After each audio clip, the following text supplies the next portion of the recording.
ជំរាបសួរបងប្អូនទាំងអស់គ្នាថ្ងៃនេះខ្ញុំមកធ្វើនំប៉័ងញ៉ាំហើយនំប៉័ងដែលខ្ញុំនឹងធ្វើនៅក្នុងថ្ងៃនេះគឺសម្បករបស់វាធ្វើពីមេឆ្អេះ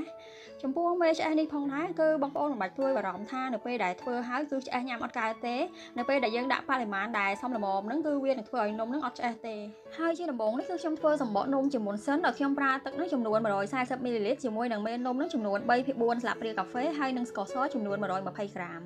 នៅពេលដែលយើងដាក់ចូលគ្នារួចហើយគឺយើងត្រូវកូររហូតដល់តែស្ករសហ្នឹងរលាយអស់ហើយរូបដែលខ្ញុំដាក់ខណៈពេលដែលខ្ញុំចាក់មេនំហ្នឹងគឺជារូបរបស់កញ្ចប់មេនំនេះឯង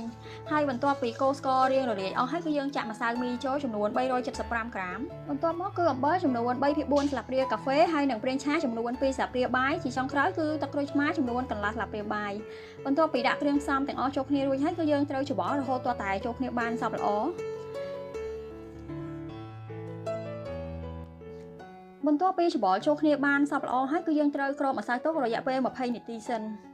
បន្ទាប់ពីគ្របម្សៅទុកបាន20នាទីហើយគឺយើងត្រូវច្របាច់ម្សៅរហូតទាល់តែសាច់ម្សៅនឹងចូលគ្នាបានសព្វល្អហើយម្សៅនឹងវាលែងស្អិត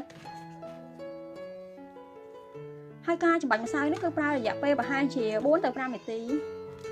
ហើយនឹងបន្ទាប់ពីឃើញថាសាច់ម្សៅយើងបានចូលគ្នាសព្វល្អហើយគឺយើងគ្របម្សៅទុករយៈពេល1ម៉ោងទៅ2ម៉ោងហើយខណៈពេលដែលរងចាំឲ្យម្សៅឡើងឥឡូវហ្នឹងគឺយើងចាប់ផ្ដើមមកធ្វើស្នូលដោយខ្ញុំប្រើពាក្យគក់ដែលឈូសហើយនេះចំនួន200ក្រាមហើយបន្ទាប់មកគឺយើងចាក់អំបិលចំនួនកន្លះស្លាបព្រាកាហ្វេចូលទៅក្នុងពាក្យគក់ហ្នឹងហើយច្របាច់រហូតដល់តែពាក្យគក់ហ្នឹងរាងទន់បន្តិចទើបយើងពូតយកទឹកចេញពីក្នុងពាក្យគក់នេះឲ្យអស់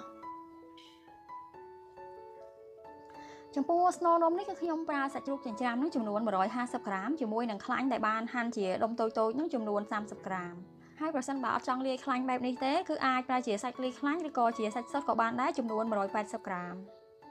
ហើយនៅក្នុងស្នូលនេះគឺខ្ញុំប្រើប្រេងខ្យងនេះចំនួន2ស្លាបព្រាបាយជាមួយនឹងស្ករស1ស្លាបព្រាបាយហើយនឹងអំបិល1/8ស្លាបព្រាកាហ្វេជាមួយនឹងម្រេចហ្នឹងគឺ1/4ស្លាបព្រាកាហ្វេហើយនឹងម្សៅពោតចំនួន1ស្លាបព្រាបាយយើងត្រូវច្របល់គ្រឿងផ្សំទាំងអស់នេះចូលគ្នាឲ្យសព្វសិន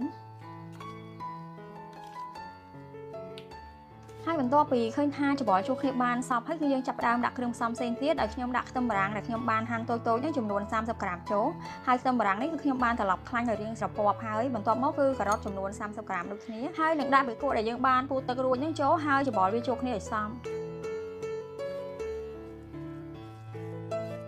ហើយនៅពេលដែលច្របល់ចូលគ្នាបានសព្វហើយគឺបងប្អូនអាចបន្ថែមស្លឹកខ្ទឹមចូលបន្ថែមទៀតប្រសិនបើអត់ចូលចិត្តគឺមិនបាច់ដាក់ក៏បានដែររួចហើយគឺយើងទុកមួយឡែកសិនឥឡូវហ្នឹងគឺយើងចាប់ផ្ដើមមកកាត់ម្សៅដើម្បីធ្វើនំដោយម្សៅនេះគឺខ្ញុំកាត់ជាដុំតូចៗចំនួន20ដុំដោយនំដែលខ្ញុំធ្វើហ្នឹងគឺខ្ញុំធ្វើតូចៗទេហើយម្សៅនេះបន្ទាប់ពីកាត់រួចហើយគឺយើងត្រូវបត់វាជារាងមូលហើយបន្ទាប់ពីបត់ជារាងមូលរួចរាល់អស់ហើយគឺយើងត្រូវគ្របម្សៅហ្នឹងទុករយៈពេល20នាទីសិន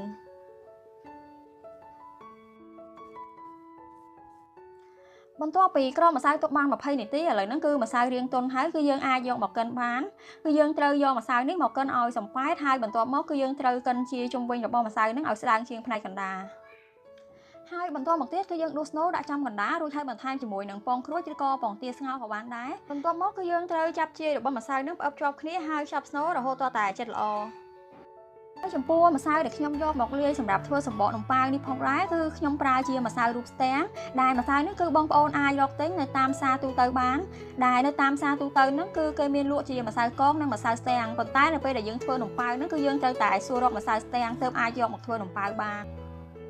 ហើយបន្ទាប់ពីខ្ចប់ស្នូលរួចរាល់អស់ហើយគឺយើងត្រូវគ្របម្សៅនេះទុករយៈពេល30នាទីសិនបន្ទាប់ពីគ្របទុកបាន30នាទីហើយគឺយើងដាក់ដាំទឹកឲ្យពុះរួចហើយដាក់ចំហុយរយៈពេល15នាទីទៀតឃើញថានំរបស់ខ្ញុំបន្ទាប់ពីចំហុយហើយហ្នឹងគឺបានឆ្អិនហើយក៏ឡើងល្អដែរចំពោះនំនេះសម្បករបស់វាគឺវាអត់សូវសប៉ុន្មានទេប៉ុន្តែសាច់នំគឺឡើងល្អហើយនៅពេលដែលញ៉ាំក្តៅៗបែបនេះក៏វាអត់មានធំក្លិនឆ្អែតដែរ